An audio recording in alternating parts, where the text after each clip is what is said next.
నేను మీకు చిన్న విషయం చెప్తాను. Maybe 10 years అవుతున్నట్లుంది. నా LLB చదివే సమయంలో ఢిల్లీలో నేను ఒక అద్భుతమైన సన్నివేశాన్ని చూశాను. దేశ రాజధానిలో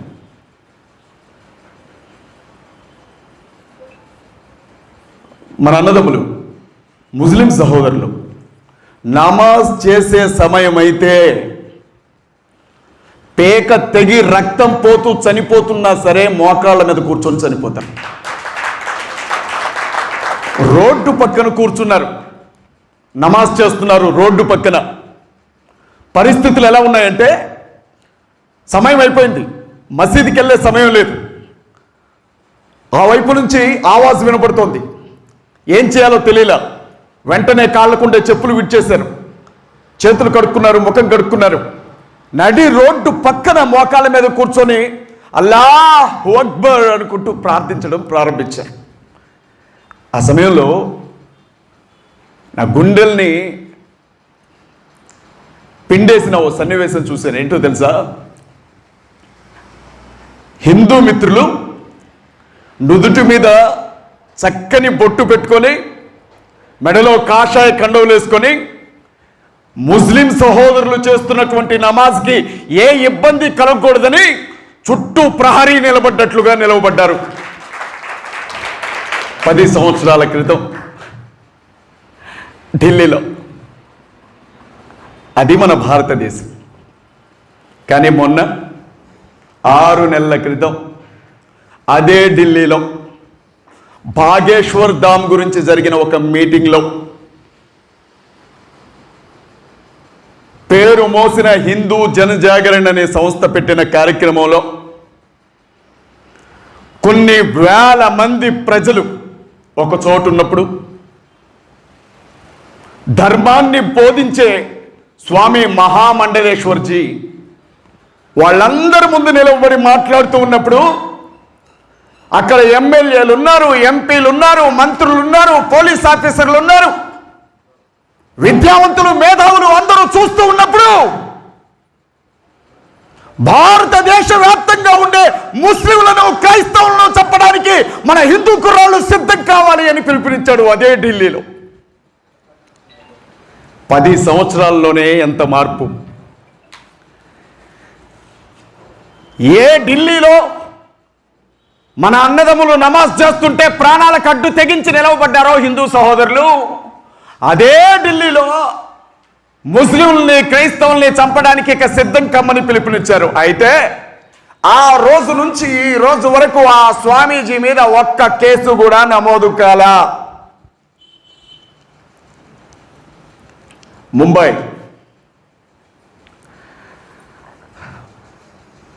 మహారాష్ట్ర రాజధాని అనుకుంటా, అవునా? హిందుత్వానికి సంబంధించిన భారీ బహిరంగ సభ జరుగుతోంది. రాజస్థాన్కి సంబంధించిన రాజా సింగ్, ఆయనది తెలంగాణ కాదు, రాజస్థాన్ అయింది. హైదరాబాద్కు వచ్చాడు, మార్వాడీలను అడ్డు పెట్టుకొని ఎమ్మెల్యే అయ్యాడు.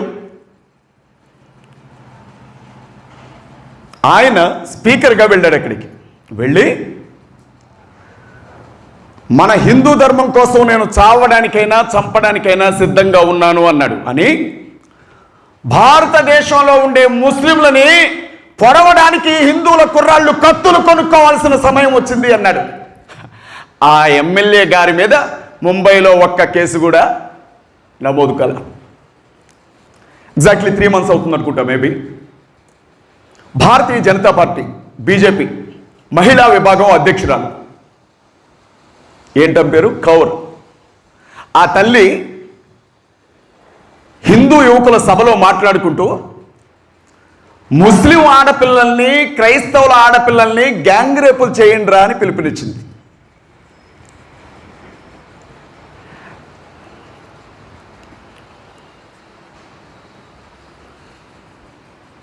తెలంగాణ రాష్ట్రానికి భారతీయ జనతా పార్టీ అధ్యక్షుడిగా ఉన్నటువంటి బండి సంజయ్ మీ అందరికీ బాగా తెలుసు. ప్రజా సంగ్రాహక యాత్ర అని ఒక యాత్ర చేశాడు తెలంగాణలో.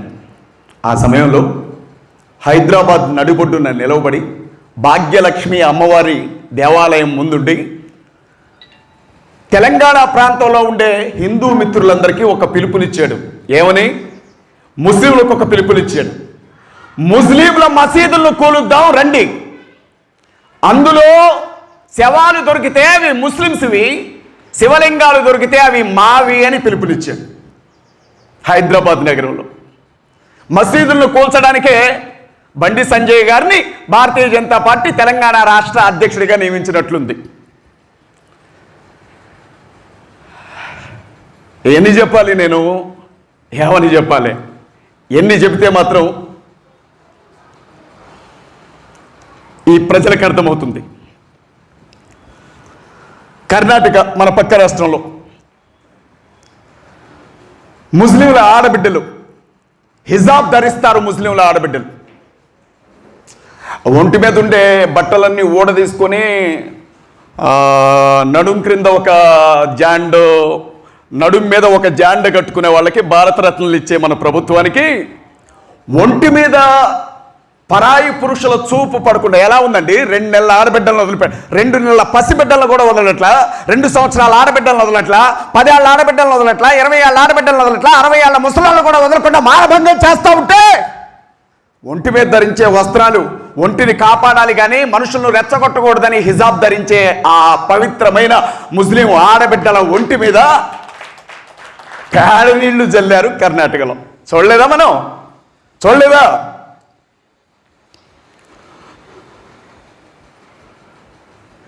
దేశంలో ఎక్కడ ఏ ఉగ్రవాద దాడి జరిగినా స్టేషన్లో బలైపోతుంది ముందు మహమ్మదీయులైన అబ్బాయిలే.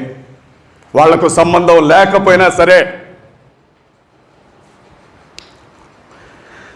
భారతదేశ రాజ్యాంగాన్ని రద్దు చేస్తామని ఓపెన్గా స్టేట్మెంట్ ఇచ్చారు. దమ్ముంటే ఏం చేయగలుగుతారో చెయ్యండి రా అని వాడు సవాల్ ఇస్తున్నాడు ఆ వైపు నుంచి. మీకు ఇంకో విషయం చెప్తాను. క్రైస్తవులకి ముస్లిమ్స్కి ఉండే ఓటు హక్కు రద్దు చేయబోతున్నామని చెబుతున్నారు వాళ్ళు. ఇందాక మా అన్నయ్య ఒక మాట అన్నాడు, మద్దిశెట్టి జామేల్ గారు, మా రెండవ అన్నయ్య.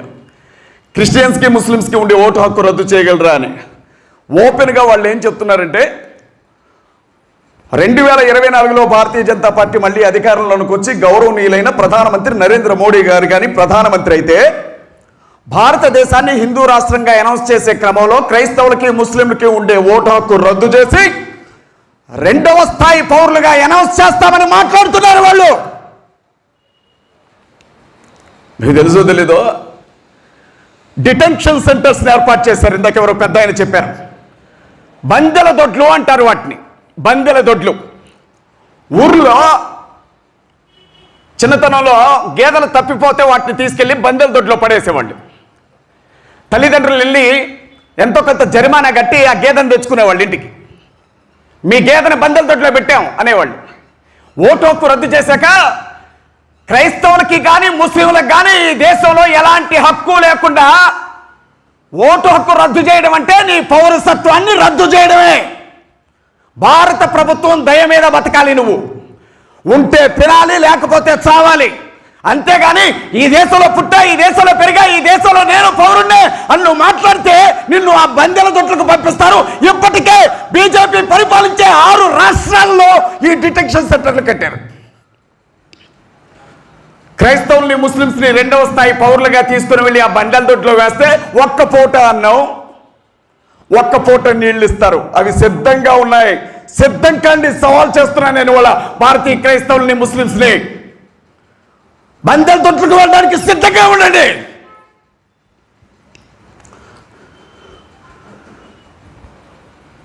రాముడు అంటే అందరికీ ఇష్టమే. ఎవరికి ఇష్టం ఉండదండి? శ్రీరామచంద్రుడు అంటే నాకు చాలా ఇష్టం. I love him. ఆయన నేను ఇష్టపడతాను. మీరే కాదు, రామ అంటే నేను కూడా రామ అంటాను.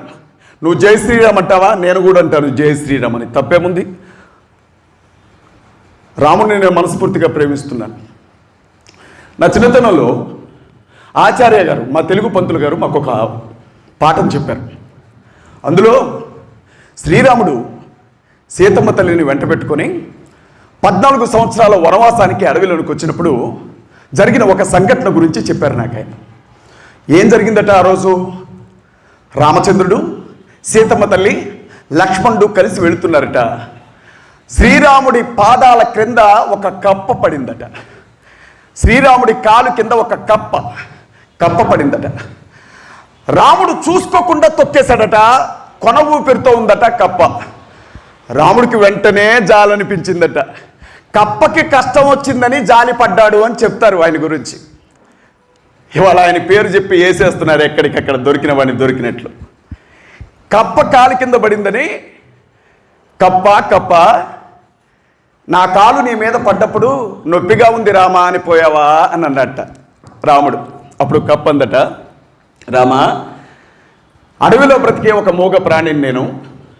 ఏ కష్టం వచ్చినా రామా రామా అంటావు నాకు అలవాటు. భయం అనిపించినప్పుడు రామా అంటాను, కష్టం వస్తే రామా అంటాను, ఇబ్బంది కలిగితే రామా అంటాను.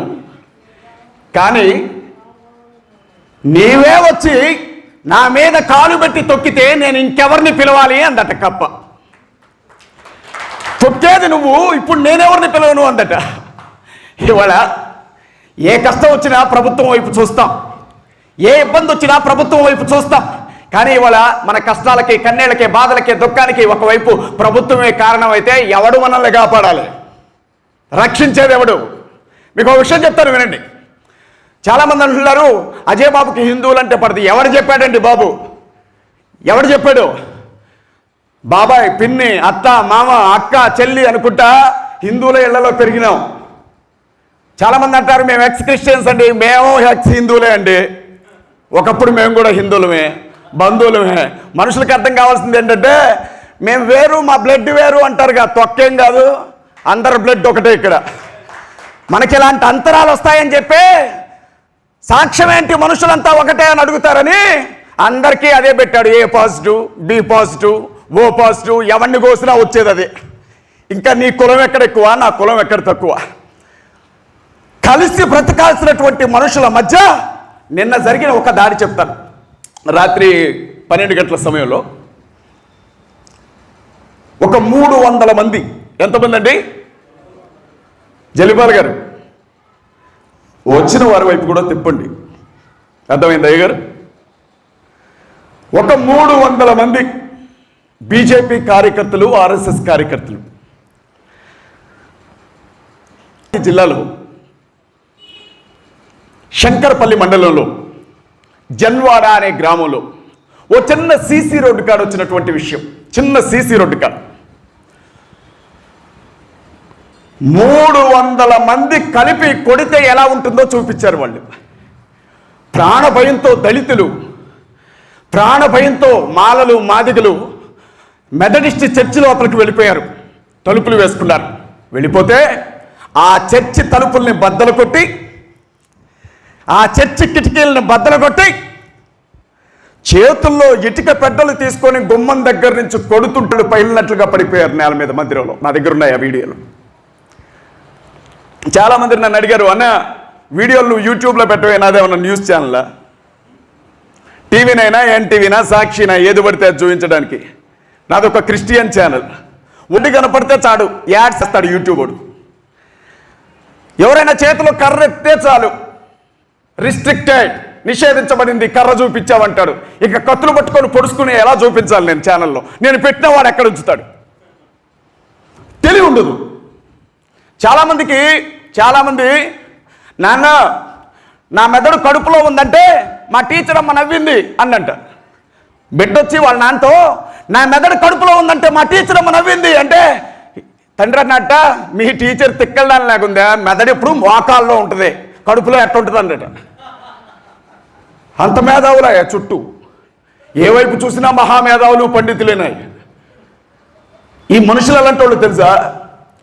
సోక్రటీస్ అనే వ్యక్తి పేరు విన్నారు కదా మీరు. జీవిత కాలం కష్టపడి భూమి గుండ్రంగా ఉంది అని చెప్పాడు ఆయన. జీవితాంతం కష్టపడి భూమి గుండ్రంగా ఉంది అని చెప్తే ఆర్సీఎం పెద్దలు, క్రైస్తవ మత పెద్దలు కొంతమంది ఒక చోట కూర్చొని భూమి బల్లపరుపుగా కనపడుతుంటే గుండ్రంగా ఉందంటవా అని విషం పెట్టి చంపారు ఆయన్ని. అంటే మన కళ్ళకు కనపడేదే నిజం, మనకు తెలియకుండా ఏం జరిగినా అది అబద్ధమే. అడి పొట్టున ప్రార్థనా మందిరాన్ని పడగొట్టి, మీకు తెలుసండి, నిన్న బహుజన్ సమాజ్ పార్టీ ఆర్ఎస్ ప్రవీణ్ గారు మాట్లాడుతుంటే విన్నాను. ఆయన చూపించాడు, వికలాంగులు ఉంటారు కదా, వికలాంగులు, పోలియో వచ్చిన ఒక వ్యక్తి ఆ జనంలో కూర్చొని ఉంటే అతన్ని తల మీద కొడితే తల ఒక్కలొక్కలైందండి బాబు. ఈ పగతో, ద్వేషంతో, అసూయతో కాదా కొట్టింది? ఇది దాడంటే ఎలా ఉంటుంది తెలుసా? మీరు 10 మంది, మేము 10 మంది ఉంటే మీ చేతుల్లో కత్తులు, మా చేతుల్లో కత్తులు ఉంటే ఇది దాడి. చేతిలో ఏ ఆయుధాలు లేకుండా కుంటి వాళ్ళని, గుడ్డి వాళ్ళని, కులం పేరుతో, మతం పేరుతో క్రైస్తవులని నడి రోడ్డు మీద ఉరికిచ్చి కొడితే దీన్ని ఉన్మాదం అంటారు కాదా? ఎప్పటి వరకు కూడా ఎవరిని అరెస్ట్ చేయలేదు అక్కడ. రేవంత్ రెడ్డి గారికి నా సెల్యూట్. రేవంత్ రెడ్డి గారు అంటే నాకు చాలా ఇష్టం. ఈరోజు నేను చెప్తా ఉన్నా, మణిపూర్ రాష్ట్రం ఎంత దూరం ఉందండి? ముస్లిం సహోదరులు బాగా గుర్తుపెట్టుకోండి, 80% పీపుల్ ఉంటారు క్రిస్టియన్స్ అక్కడ. 180 మంది క్రిస్టియన్స్. ఇంతకుంటే నాకు ఆశ్చర్యం, మైండ్ పోయింది నాకు ఒక్కసారి. ఏదో ఒక ఊర్లో ముందుగానే వాళ్ళు ఇళ్ల మీద మార్కులు చేసుకొని మిగిలిన ఇళ్ళు వదిలిపెట్టారు. ఎందుకు వీళ్ళు ఈ ఇంటిని మాత్రమే రంగులేస్తున్నారు, మిగిలిన ఇళ్ళకి ఏ గుర్తులు పెట్టట్లేదు అని చూస్తే, రంగులేసిన ఇళ్లను మాత్రమే వదిలిపెట్టి మిగిలిన ఇళ్ళని తగలబెట్టారు, ముస్లింస్ ఇళ్ళని. అది చెప్తా ఉంటే ఆశ్చర్యం అనిపించింది. మణిపూర్లో ఏం జరిగిందో తెలుసా? పచ్చని పంట పొలంలాగా ఉండే ఆ మణిపూర్లో బీజేపీ ప్రభుత్వం ఏర్పడిన నెలకే క్రైస్తవుల ఇళ్ళు ఎక్కడెక్కడ ఉన్నాయో అక్కడికి వెళ్ళి ప్రతి ఇంటికి కూడా మార్కు పెట్టొచ్చారు. ఈరోజు మణిపూర్ వెళ్ళండి, ఒక్క ఇల్లు కూడా లేదు క్రైస్తవుల దగ్గర. తగలబెట్టి నాశనం చేశారు. ఏ ఇంటి మీద పడితే ఆ ఇంటికల్లా గుర్తుపట్టాలి ఇది క్రైస్తవుల ఇల్లని, అందుకే పెట్టారు అక్కడ మార్కులు. తగలబెట్టేశారు.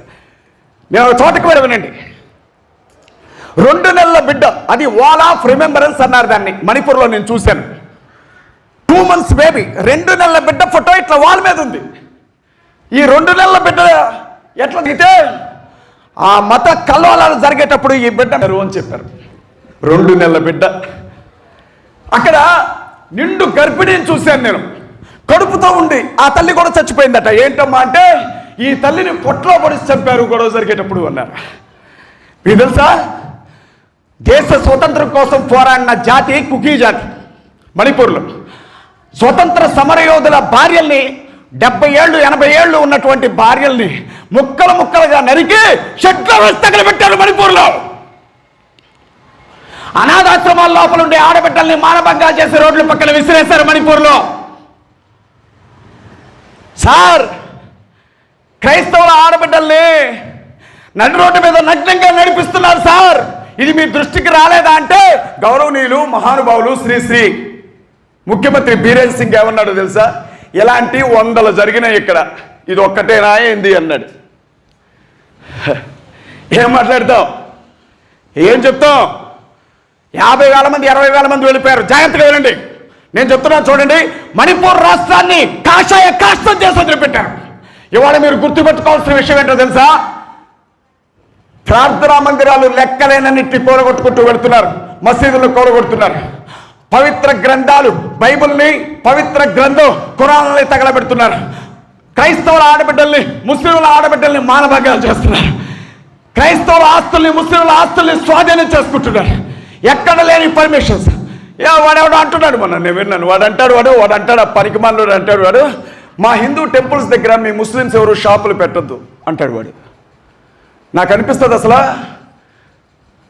భారతదేశం, మీరు బాగా గుర్తుపెట్టుకోండి, సముద్రం చుట్టూ నేల ఉన్నట్టు భారతదేశం చుట్టూ ఉన్నాయి మొత్తం క్రైస్తవ దేశాలు, ముస్లిం దేశాలే. భారతదేశం అనే ఈ ఊరు చుట్టూ ఉన్న ఊర్లు క్రిస్టియన్ ఊర్లు, ముస్లిం ఊర్లే. మనోళ్ళు ఇక్కడి నుంచి పొట్టబట్టుకొని అక్కడికి వెళితే ఇక్కడ ఇచ్చేది 5,000 10,000 అయితే 50,000 60,000 ఇచ్చి కాపాడుకుంటున్నారు అక్కడ నవాబులు ముస్లిం దేశాల్లో. పెట్రోల్ బంకులో పనిచేసిన 1,00,000 2 లక్షలు ఇస్తున్నారు క్రిస్టియన్ దేశాల్లో. అక్కడ సంపాదించే డబ్బు తీసుకొచ్చి ఇక్కడ రీఛార్జులు చేసి ఇక్కడ క్రైస్తవుల్ని ముస్లింల్ని చంపమని మాట్లాడుతున్నారు వీళ్ళు. మీకు తెలుసా, 1,00,00,000 మంది హిందువులు క్రైస్తవ దేశాల్లో, ముస్లిం దేశాల్లో పని చేసుకొని బ్రతుకుతున్నారు. ఈరోజు భారతదేశంలో ఉండే క్రైస్తవుల్ని, ముస్లింస్ని మీరు టార్గెట్ చేసేటప్పుడు ఒకవేళ ఆ పక్క దేశాల్లో ఉండే మీ బిడ్డలు ఉన్నారే, మీ అక్కలు ఉన్నారు, మీ చెల్లెళ్ళు ఉన్నారు, మీ అన్నదమ్ములు ఉన్నారే, ఆ ముస్లింలకు కోపం వస్తే, ఈ క్రైస్తవులకు కోపం వస్తే ఏదైనా చేస్తారన్న ఇంగిత జ్ఞానం కూడా లేదరా మీకు పశువులారా? వాళ్ళు అక్కడ గుడులు కట్టుకొని గోపురాలు కట్టుకొని సుఖంగా బతుకుతుంటే ఇది ప్రజాస్వామ్య దేశం. ఈ దేశానికంటూ అధికారిక మతం ఏదీ లేదు. ఇక్కడ ఎవరికి నచ్చిన మతాన్ని వాడు స్వీకరించవచ్చు. నేను ఎప్పుడు చెప్తా ఉంటా, యేసుక్రీస్తు ప్రభు అంటే నాకు ప్రాణం. ఒకవేళ రేపు నాకు ఆయనకి గొడవ జరిగింది, నాకు నచ్చలేదు యేసు ప్రభు, అల్లాహ్ అక్బర్ అంటాను. నేను మసీదుకి వెళ్ళి నమాజ్ చేసుకుంటాను, నా ఇష్టం, నువ్వెవడు పోయా నాకు చెప్పడానికి. లేదు అల్లాహ్ అక్బర్ అన్నప్పుడు మహమ్మద్ గారు నాకు నచ్చలా, టెంపుల్కి వెళ్తా జై శ్రీరామ్ అంట, నా ఇష్టం, నువ్వెవడు చెప్పడానికి. మతం అనేది మనిషికి సంబంధించిన విషయం. ఇవాళ మేము ఏ తిండి తినాలో నువ్వు చెప్తావు, మేము అన్నావా? అరే నాయనా నువ్వు పప్పులో నే వేసుకొని తినకరా అయ్యా అని మేము అన్నావా? మరి మా కంచంలో మేము బీఫ్ వేసుకొని తింటే నీకెందుకు ఏడుపు? వాస్తవా కదా? వాస్తవా కదా? మేమేం తినాలో వాళ్ళే, భారతదేశంలో క్రైస్తవులు బతికెట్లయింది, ముస్లింలు బతికెట్లయిందంటే మనం ఏం తినాలో వాళ్ళే చెప్తారు, మనం ఏ బట్టలు వేసుకోవాలో వాళ్ళే చెప్తారు, మనం ప్రార్థన చేయాలో వద్దో వాళ్ళే చెప్తారు, మనం నమాజ్ చేయాలా, చేస్తే ఎన్ని నిమిషాలు చేయాలని చెప్తారు. మా 12 రాష్ట్రాల్లో మత మార్పు నిరోధక బిల్లులు తీసుకొచ్చారే, చచ్చిపోయారా దేశంలో ఉండే పెద్ద పెద్ద లీడర్లంతా. మత స్వాతంత్రపు హక్కు, ఇది రాజ్యాంగం ఇచ్చిన హక్కు. దాని ప్రకారంగా ఎవరికి నచ్చిన మతాన్ని వాడు స్వీకరించవచ్చు. సుప్రీంకోర్టు తీర్పిచ్చింది. సుప్రీంకోర్టు తీర్ప, అసలు సుప్రీంకోర్టు అంటేనే తెలియదు, మళ్ళీ దాని తీర్పు ఒకటి ఉందా అని నేను మంద తెచ్చా చుట్టూ. వాస్తవా కదా? పొద్దున్నే లగాలి, పాన్ పరాక్ వేసుకోవాలి నోట్లో, చేతికి అందిన కర్రలో కత్తులు పట్టుకొని తిరగాలి, సాయంత్రం కాగానే బార్ షాప్లో కూర్చోవాలి, పేకల దాకా తాగాలి, ఫోన్లు చేసి ఎవరన్నా కొడక ఎక్కడున్నారు మీ క్రైస్తవులు, మీ ముస్లింలు ఎక్కడ? ఇదేనా సంస్కారం? ఇదేనా పద్ధతి? మత స్వేచ్ఛ హక్కు మీద కాలు పెట్టారు. అదిగో నేనన్నా, రామా నువ్వే కాలు పెట్టావు, ఇంకా ఎవరిని పిలవను నేను కప్పన్నట్టు. ఈ గొడవలు జరిగిన ప్రతిసారి పోలీసులు వస్తారేమోనని చూసాం, వచ్చారా? ఎన్ని స్టేషన్లో అండి? మొన్న ఎవరో బైరి నరేష్ అయ్యప్ప స్వామి గురించి వ్యంగ్యంగా మాట్లాడి, నేను చెప్తున్నా ఎవరిని కించపరిచే హక్కు ఏ మతవాడికి లేదు. నేను చెప్తున్నా అయ్యప్ప స్వామిని కావచ్చు, లేకపోతే కృష్ణుడిని కావచ్చు, విష్ణువుని కావచ్చు, వాళ్ళకి నచ్చిన దేవి దేవతల్ని వారు రోడ్డు పక్కన ఉండే ఒక రాయి దేవుడు అని నమ్ముతున్నారు. నమ్మనే నీకు పోయిందే ఉంది. వాళ్ళు ప్రశాంతంగా ఆరాధించుకుంటున్నారు. హేళన చేసే హక్కు ఎవరికి లేదు. ఇతను హేళన చేశాడు, చేస్తే అతన్ని అయ్యప్ప స్వాములు కూడా ఉరికించి కొట్టారు. కొట్టలేదా? బైరి నరేష్ని కొట్టలేదా? ఆ రోజు మేము ఏమన్నామంటే, బైరి నరేష్ని పద్ధతిగా మాట్లాడు, అయ్యప్ప స్వాముల్ని కించపరిచే హక్కు నీకు లేదు అని చెప్పా. అవునా కదా?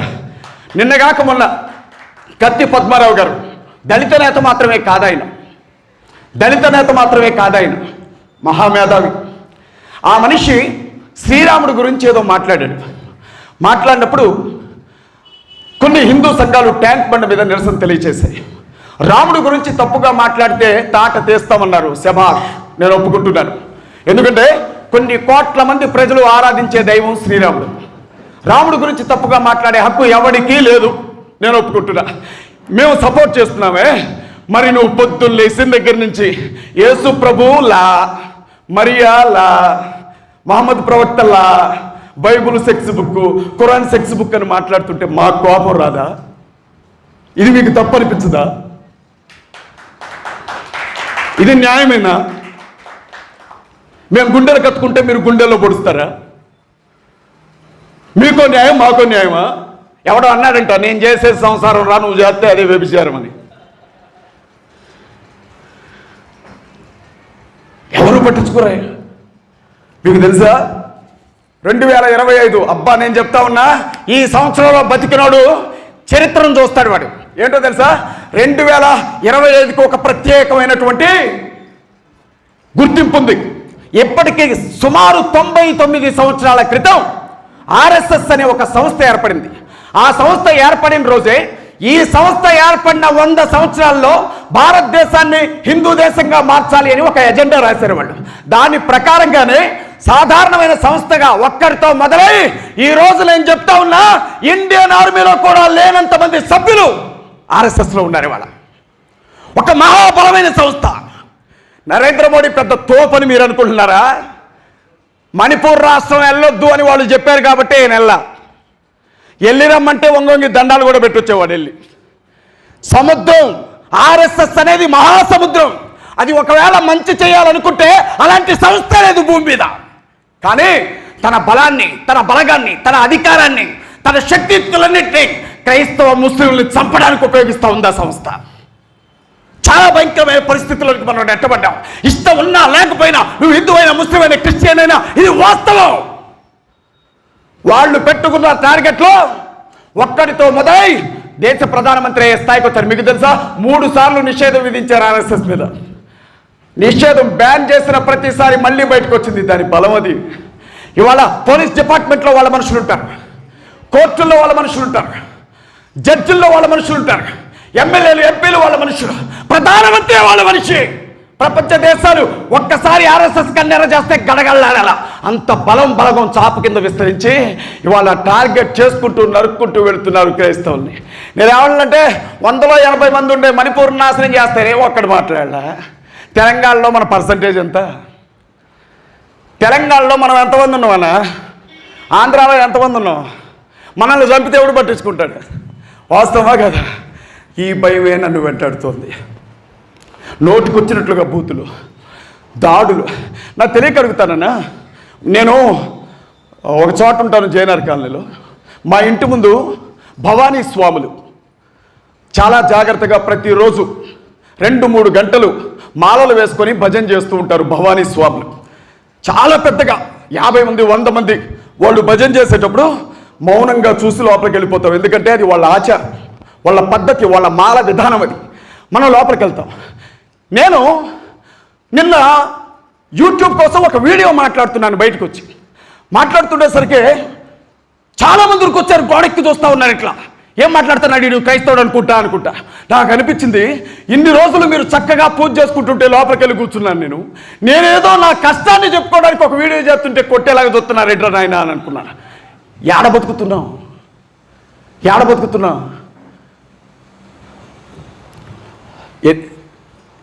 చివరిగా ఒక మాట చెప్తున్నా. నన్ను అడిగారు, CMDF దేనికి రా అని అడిగారు.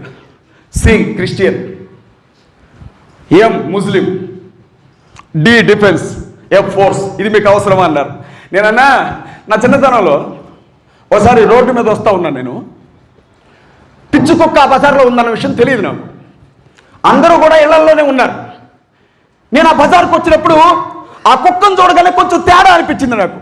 అన్ని కుక్కలు స్టైల్గా నడవవు కదా, పిచ్చి కుక్క ఒక్కటే హీరోయిన్ నడిచినట్లు నడుస్తూ ఉంటుంది, సొల్లుగా అరుచుకుంటా. ఊరినాయన ఇదేం నాకెళ్ళి వస్తుందని చెప్పి ఊరకడం మొదలుపెట్టాను. అది నా వెనకబడ్డది. మా ఇంటి ముందు ఎదవకి గేట్లు ఉండేవి కాదు, ఏమంటారు ఇవి, కర్రలు పెట్టేవాళ్ళు. కర్రల దూరం లోపలికి వెళ్ళాను. పిచ్చిత ఆడదాకా వచ్చింది. ఒకవేళ అదే కుక్క ఇంట్లోకి వచ్చి నన్ను కరవాలి అనుకుంటే నా అన్నదమ్ములు ఏం చేసేవాళ్ళు? మనకు నోర్లు జావు, మనం మాట్లాడం. ఎవడన్నా మాట్లాడితే మనకు గెట్టదు. ఎవడన్నా నిజాలు మాట్లాడితే ఈ నెట్ట చంపాలరా ముందు. అరే ఈడి లోటుపాట్లు ఏంటో తీయండిరా. అజయ్ బాబు గారు పెద్ద దొంగ అనుకుంటారా, ఈడి వివరాలు లాగండిరా. ఏ నువ్వు మాట్లాడలేకపోతున్నావు, నీ గురించి నేను మాట్లాడుతున్నా. చేతనైతే సపోర్ట్ చేయి, గుండెల్లో పొడిచి ఎందుకు చంపుతావు? ఏమొచ్చింది నీకు నన్ను చంపితే? నీకోసమే కదా మాట్లాడేది నేను. సార్, ఆ కుక్కని ఇంట్లోకి వచ్చి కరవడానికి వచ్చినప్పుడు ఎదిరించే హక్కు నాకుందా లేదా? సహజంగా రోడ్డు మీద ఒక కుక్కను కొట్టి చంపితే బ్లూ క్రాస్ వాళ్ళు వస్తారు. అమలా వచ్చిద్దా రాదా? నాగార్జున గారి భార్య కేసు పెట్టింది నా మీద. పిచ్చి కుక్కను చంపినని కేసు పెట్టిద్దా అక్క? పెట్టిద్దా? పిచ్చి కుక్కను చంపితే కూడా కేసు పెట్టిద్దా? ఎందుకు పెట్టదు? అది పిచ్చి కుక్క, అది గరిస్తే ఈడు చేస్తాడు. తనను తాను కాపాడుకోవడానికి దాన్ని చంపాడని అందరికీ తెలిసే దానినే డిఫెన్స్ అంటారు, ఆత్మరక్షణ అంటారు దాన్ని. రాజ్యాంగం ఇచ్చిన హక్కు. నేను ఒక లాయర్ని. న్యాయశాస్త్రంలో నేను చదివేటప్పుడు మాకు ఒక కేసు గురించి చెప్పారు. హైదరాబాద్లో పడాల రామారెడ్డి లా కాలేజీలో 2007 నుంచి 2010 వరకు నేను LLB చేశాను. ఆ టైంలో మా లీగల్ లాంగ్వేజ్ సార్ మాకు CPC CRPC చెప్పేవాళ్ళు ఒక క్లాస్ చెప్పారు. ఆ చిన్న మాట చెప్తాను, నేను ముగించేస్తున్నాను. ఆయన ఏమన్నా అంటే, ఒక కేసు సుప్రీంకోర్టుకు వచ్చింది. ఆ కేసు ఏంటంటే, ఒక వ్యక్తి ఒకరిని చంపేశాడు. ఈ కేసు జిల్లా కోర్టులు దాటి జిల్లా కోర్టులో అతనికి మరణశిక్ష వేశారు ఇతను చంపాడని. హైకోర్టుకు వచ్చింది. హైకోర్టులో కూడా మరణశిక్షను కొనసాగించారు. ఇతను ఏం చేశాడంటే సుప్రీంకోర్టుకి వెళ్ళి అతను ఏమంటాడు అంటే, సార్ నేను అతన్ని చంపింది నిజమే, నేను అబద్ధం చెప్పట్లా, చంపా, కానీ ఎందుకు చంపినో అడగండి. ఎందుకు చెప్పావు? నేను రోడ్డు మీద వెళతా ఉంటే వాళ్ళు 10 మంది చేతుల్లో కత్తులు పట్టుకొని వచ్చారు సార్ నన్ను చంపడానికి. నేను రోడ్డు మీద వెళ్తా ఉంటే వాళ్ళు రాడ్లు పట్టుకొని వచ్చారు. అక్కడ నాకున్నవి 2 ఆప్షన్స్, ఒకటి వాళ్ళ చేతుల్లో చావాలా, లేకపోతే నన్ను నేను కాపాడుకోవాలా. నన్ను నేను కాపాడుకోవాలన్న ఉద్దేశంతోనే ఎదురు తిరిగాను. ఆ దాడిలో అనుకోకుండా చచ్చిపోయాడు, కావాలని చెప్పలేదు సార్ అన్నాడు. ఆ మాట విన్న సుప్రీంకోర్టు జడ్జి గారు హైకోర్టు ఇచ్చిన తీర్పు, జిల్లా కోర్టు ఇచ్చిన తీర్పు కొట్టేసి ఇతన్ని విడుదల చేస్తున్నాను, నిర్దోషి అన్నాడు. ఏ గ్రౌండ్స్ కింద అంటే తన ప్రాణాన్ని తాను కాపాడుకునే విషయంలో జరిగిన ఈ గొడవలోనే అతని ప్రాణం పోయింది తప్ప ఇతను కావాలని చెప్పల.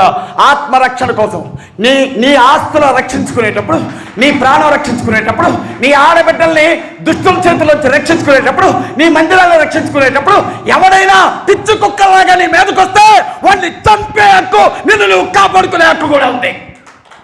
ఇండియా డిఫెన్స్, దీనిలో సెల్ఫ్ డిఫెన్స్ అంటారు. అంటే మనం ఎవరితోనికి వెళ్ళాం, అందరితోనూ మంచిగానే ఉంటాం. మరి నువ్వు నా ఇంట్లోకి వచ్చి కొడతా ఉంటే, మీరు చూసారు ఆ రోడ్డు మీద వెళ్ళేటప్పుడు trespassers will be punished under section అని రాస్తారు. అంటే అక్రమంగా ప్రవేశించిన వారికి జరిమానా తప్పదు. నా ఇంట్లో నేను ప్రార్థన చేస్తుంటే ఆడు బద్దలు కొట్టుకొని వచ్చేస్తాడు ఇంట్లోకి.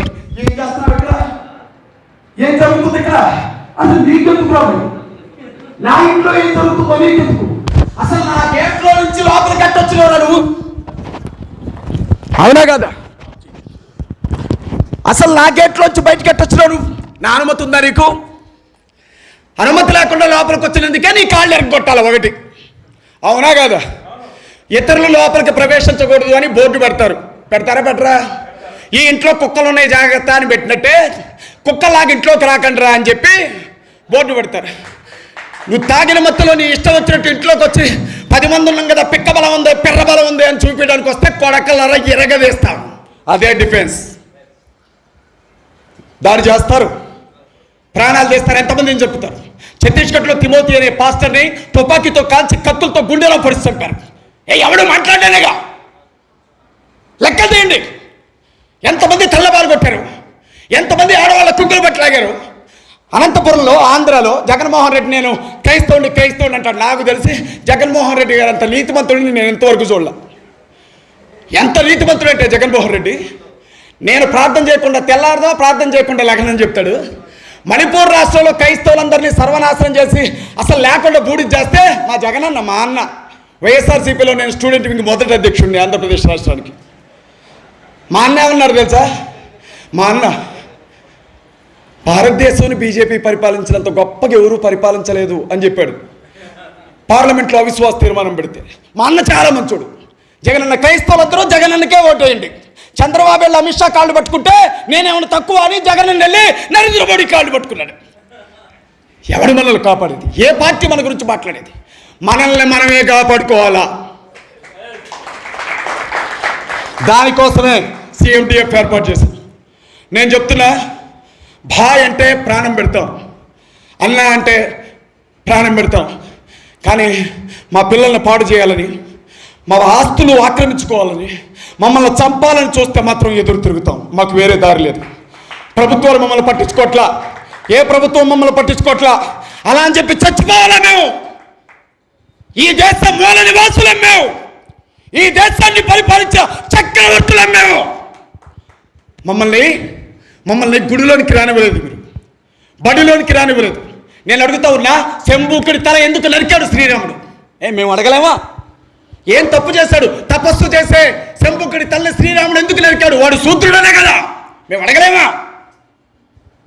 అడగాలనుకుంటే మీరు ఒక్కటడిగితే మేము 1000 అడగలం. కానీ మాకు అవసరంలా, మా బతికేదో మేము బతుకుతున్నాం అని. బైబిల్ మీద డిబేట్కి వస్తావా? నువ్వు రా రామాయణం మీద డిబేట్కి నాతో.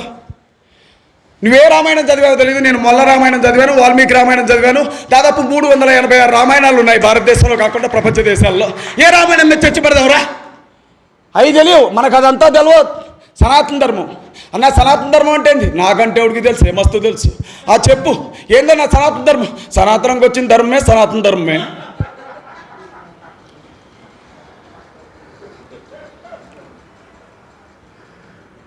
చాలామంది జై హింద్ నీకంటే ఎక్కువ అరుస్తా, నేను జై హింద్ అని నీకంటే ఎక్కువ అరుస్తా. హిందుత్వం అనేది మతం కాదు, అది దేశం. సింధు అనే నది పరివాహక ప్రాంతంలో బతికిన మనల్ని సింధ్ అని పిలవలేక హింద్ అని పిలిచారు వాళ్ళు నోరు తిరక్క. అందరూ హిందువులే భారతదేశంలో ఉండేవాళ్ళంతా, అందుకే దానికి అర్థం ఉండదు. మీరు ఎప్పుడైనా అడిగారా క్రైస్తవులు అంటే యేసుక్రీస్తుని వెంబడించే వాళ్ళు క్రైస్తవులు, మరి ముస్లిం సహోదరులు అల్లాని నమ్ముకున్న వాళ్ళు ముస్లిం సహోదరులు, మరి హిందువులు అంటే ఎవరు చెప్పు, నువ్వు చెప్పు నేను ఎట్టా? హిందువులు అంటే ఎవరు? బుద్ధుడిని నమ్ముకున్న వాళ్ళు బౌద్ధులు, జైనుడిని నమ్ముకున్న వాళ్ళు జైనులు, క్రీస్తుని నమ్మిన వాళ్ళు క్రిస్టియన్లు, మరి హిందువులు ఎవరు చెప్పు? హిందువులు నమ్మిన వాళ్ళు హిందువులా? మైండ్ ఉండదా? ఓచ కోత కోస్తున్నారు ఇవాళ, అందుకే సిఎండిఎఫ్ని ఏర్పాటు చేస్తాం. నీ ప్రాణాన్ని నువ్వు కాపాడుకోవడం తప్పైతే సిఎండిఎఫ్ తప్పు, నీ మందిరాన్ని మసీదుని కాపాడుకోవడం తప్పైతే సిఎండిఎఫ్ తప్పు, నీ బతుకును బతకడం తప్పైతే సిఎండిఎఫ్ తప్పు. బతికే హక్కు మనకుంది అన్న మాటే నిజమైతే ఈరోజు సిఎండిఎఫ్ తప్ప ఇంకొక దిక్కు లేదు భారతదేశంలో. రాజ్యాంగానికి లోబడి ప్రజాస్వామ్యాన్ని కాపాడుకునే దిశలో సిఎండిఎఫ్ మాత్రమే కోర్టుల్లో కూడా మనల్ని కాపాడగలుగుతుంది. దానికోసమే సిఎండిఎఫ్. సరదాగా పెట్టుకోవాలా. ఎంతమంది వచ్చారు? ఎవరినైనా ఒక రూపాయి అడిగానా? ఇవాళ కొంతమందికి భోజనాలు ఉన్నాయి, మిమ్మల్ని ఏమైనా డబ్బులు అడిగానా? దీనికి ఒక 20,000 హాల్కి కట్టాను, మిమ్మల్ని ఏమైనా డబ్బులు అడిగానా? వచ్చేవాళ్ళపై మీకు ఒక విషయం చెప్తా. అమ్మా బుర్కా వేసుకున్న తల్లి ఒక్కసారి నిలబడాలి. అమ్మ ప్లీజ్ అమ్మా ఒకసారి స్టేజ్ మీద మీకు ఒక విషయం చెప్పాలి. అమ్మా ఇట్లా, అమ్మ ప్లీజ్, అమ్మ ఇట్లా. ఆ తల్లి వైపు ఒకసారి. నేను ఆమెను చూసి 16 ఏళ్ళు 20 ఏళ్ళు ఉంటాయనుకున్నాను. 50 ఏళ్ళు 60 ఏళ్ళ మనిషి దగ్గర. అమ్మ మీకు అభ్యంతరం లేకపోతే ఒక్కసారి ముసుగు తీసి చూపించండి. ఆ తల్లి వైపు చూడండి ఒక్కసారి. ఆ పూర్తిగా తీయొచ్చమ్మా, తీయకూడదా? ఒక్క నిమిషం ఆ తల్లిని చూడండి. ప్రకాశం జిల్లా నుంచి రాత్రి 1 గంట వరకు ఖమ్మం రైల్వే స్టేషన్కి వచ్చి 1 గంటకి రైల్వే స్టేషన్లో పడుకుంది మీటింగ్కి రావాలని.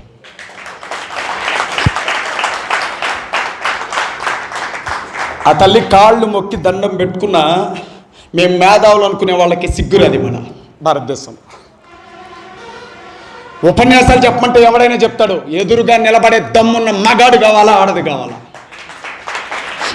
పాస్టర్స్ చాలామంది, మాకేంటి, మా పాస్టర్స్ చాలా మంచోళ్ళు. నేను ఎప్పుడు చెప్తా ఉంటా, మా పాస్టర్స్ ఎంత మంచోళ్ళు అంటే, మాకేదైనా కావాలనుకోండి వెంటనే మేము సంఘాన్ని అడుగుతాం, మన చర్చ్ కోసం పలానది కావాలి, డబ్బులే ఉండే, వచ్చే వారం కల్లా వచ్చేస్తాయి.